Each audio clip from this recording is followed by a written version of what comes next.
If you listen to English stories for just 20 to 30 minutes every day, you will notice incredible improvements in your language abilities. Your listening skills will become sharper and more natural. Your pronunciation will improve as you hear native speakers. Your vocabulary will expand without memorizing word lists. Most importantly, you'll start understanding English without translating everything in your head first. This daily habit is more powerful than any grammar book or language app you could ever use. I dare you to try listening to this entire story without looking at the captions. But don't worry, if you can't understand something, the captions are right there to help you. Think of it as a fun challenge, not a test. The goal is to train your ears to catch English naturally, just like children do when they learn languages.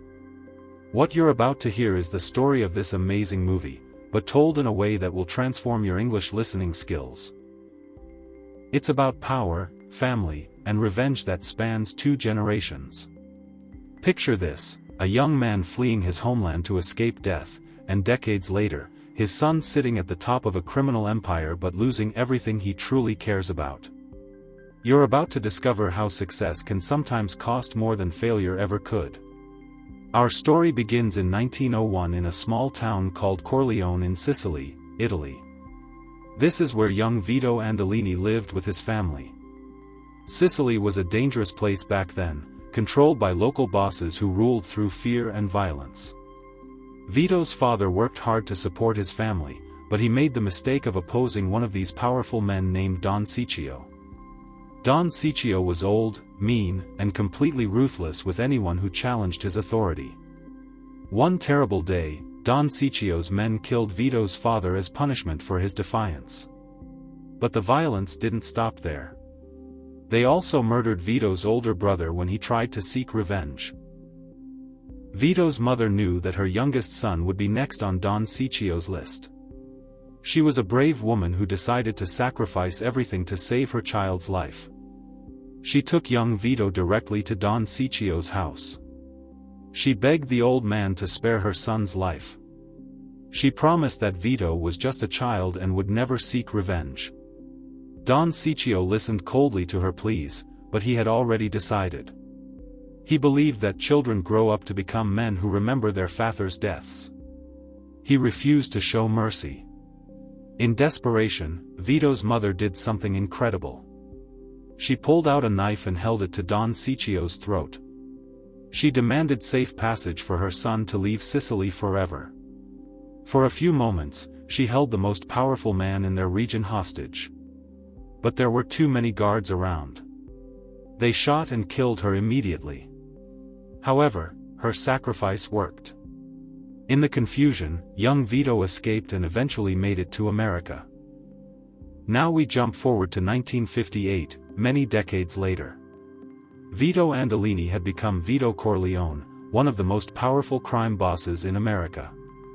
He had died 2 years earlier, and now his youngest son Michael was running the family business. Michael was intelligent, educated, and completely different from the traditional Italian crime bosses of his father's generation. Michael lived in a compound in Lake Tahoe, Nevada, with his wife Kay and their 2 children. The compound was like a fortress, surrounded by guards and security. Michael had expanded the family's operations far beyond what his father had ever imagined. He controlled casinos, hotels, and had connections with politicians and judges. From the outside, it looked like he had achieved the American dream. But Michael's success came with a terrible price. His relationship with his wife Kay was falling apart. She hated the violence and secrecy that surrounded their lives. She wanted a normal family where her children could grow up safely and honestly. Michael promised her many times that he would make the family business legitimate, but those promises always seemed to disappear when business interests conflicted with family peace. Michael's older brother Fredo also lived at the compound. Fredo was weak, jealous, and felt overlooked by everyone in the family. He had always been treated as the least important brother, and this treatment had made him bitter and resentful. Michael tried to include Fredo in business decisions, but Fredo's poor judgment and emotional instability made him a liability rather than an asset. How is your listening going so far? The main conflict began when Michael decided to expand his operations into Cuba. Cuba in 1958 was controlled by a dictator named Batista, and American businesses were making huge profits there. Michael saw an opportunity to invest millions of dollars in Cuban casinos and hotels. He traveled to Havana to meet with other American businessmen and Cuban officials. During his trip to Cuba, Michael met Hyman Roth, an elderly Jewish crime boss who had been working with Michael's father for many years. Roth seemed like a friendly grandfather, but he was actually one of the most dangerous and calculating criminals in America.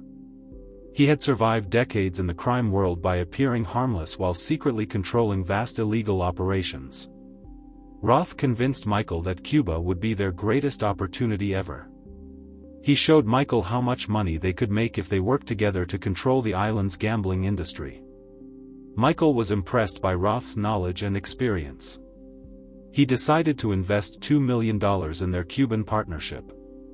This decision would turn out to be one of the biggest mistakes of his life. Meanwhile, back in America, the government was investigating Michael's family for tax evasion and other crimes. A Senate committee was holding hearings about organized crime, and they wanted Michael to testify about his activities. The committee had found a witness named Frank Pentangeli, who had been working with the Corleone family for many years. Pentangeli felt betrayed by Michael over a business dispute in New York. He was angry enough to consider testifying against Michael in front of the Senate committee. This testimony could destroy Michael's empire and send him to prison for the rest of his life. Michael knew he had to find a way to stop Pentangeli from talking. At the same time, someone was trying to kill Michael. Gunmen attacked his compound at Lake Tahoe, shooting up his bedroom while he and Kay were sleeping. They barely escaped with their lives.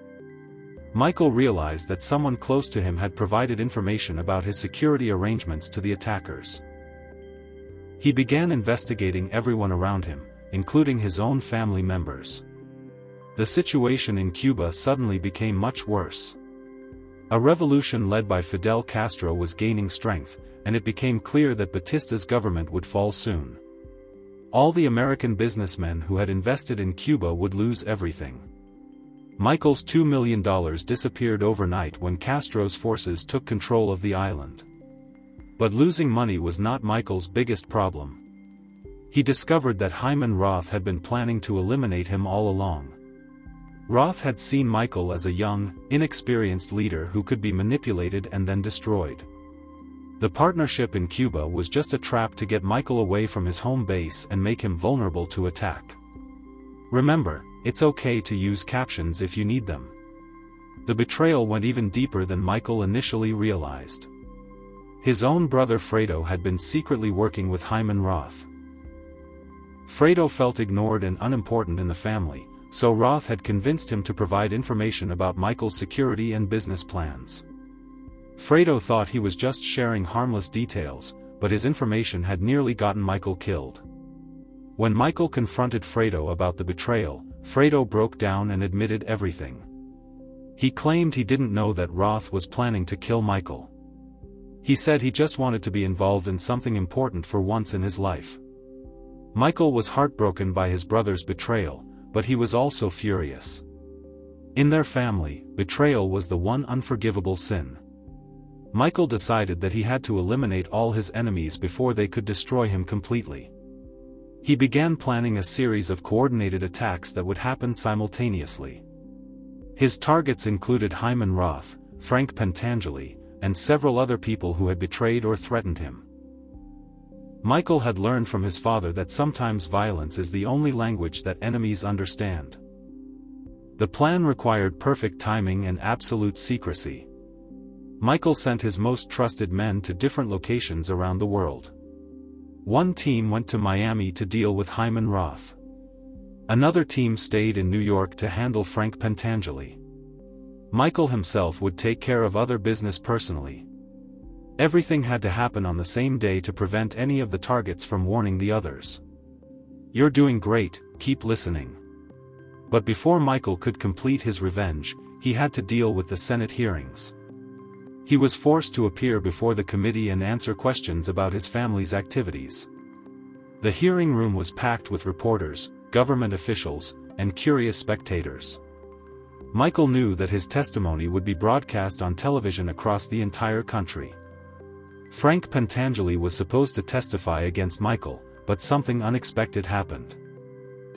When Pentangeli saw that Michael had brought Pentangeli's brother from Italy to attend the hearing, he understood the message. In Italian culture, threatening someone's family was a serious warning.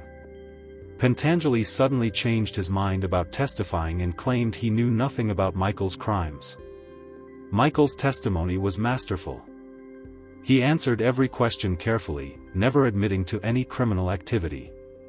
He presented himself as a legitimate businessman who was being persecuted because of his Italian heritage. The senators couldn't prove anything against him, and the hearings ended without any charges being filed. Michael had won this battle, but the war was far from over. While dealing with the government investigation, Michael also discovered more painful truths about his family. His wife Kay had been lying to him about a miscarriage she claimed to have had. She revealed that she had actually chosen to have an abortion because she didn't want to bring another child into their violent world. This confession devastated Michael more than any business betrayal ever could. Kay told Michael that she could no longer live with the constant fear and violence. She wanted to take their children and leave him forever. Michael refused to let her go. He used his power and connections to gain custody of the children through the courts. Kay was forced to leave without her children, and Michael was left alone with his wealth and power but without the family he claimed to be protecting. The final phase of Michael's revenge plan began to unfold. In Miami, Hyman Roth was killed at the airport by one of Michael's men. The assassin was immediately shot by police, ensuring that he could never reveal who had sent him. Roth died believing that he had outsmarted Michael, never realizing that Michael had been planning his death for months. Frank Pentangeli received a different kind of message. Michael's men didn't kill him directly. Instead, they reminded him of the ancient Roman tradition where disgraced leaders would commit suicide to save their family's honor. Pentangeli understood what was expected of him. Rather than live in fear or face future retaliation, he chose to end his own life in his prison cell. Can you follow the story without looking? But Michael's most painful decision involved his brother Fredo. According to the strict code of their family, Fredo's betrayal deserved death. However, Michael couldn't bring himself to kill his own brother while their mother was still alive. He waited until after their mother's funeral, and then he gave the order. Fredo was killed while fishing on Lake Tahoe, shot by one of Michael's trusted men. With all his enemies eliminated, Michael had achieved complete victory. He controlled a vast criminal empire worth hundreds of millions of dollars. He had defeated the government's investigation and eliminated every threat to his power. Politicians, judges, and business leaders all respected and feared him. By any measure of success in the criminal world, he had surpassed even his legendary father's achievements. But Michael's victory was hollow and meaningless. He sat alone in his compound, surrounded by guards but isolated from everyone he had ever loved. His wife had left him. His children barely knew him. His brother was dead by his own order. His other family members were afraid to get too close to him. He had gained the world but lost his soul in the process.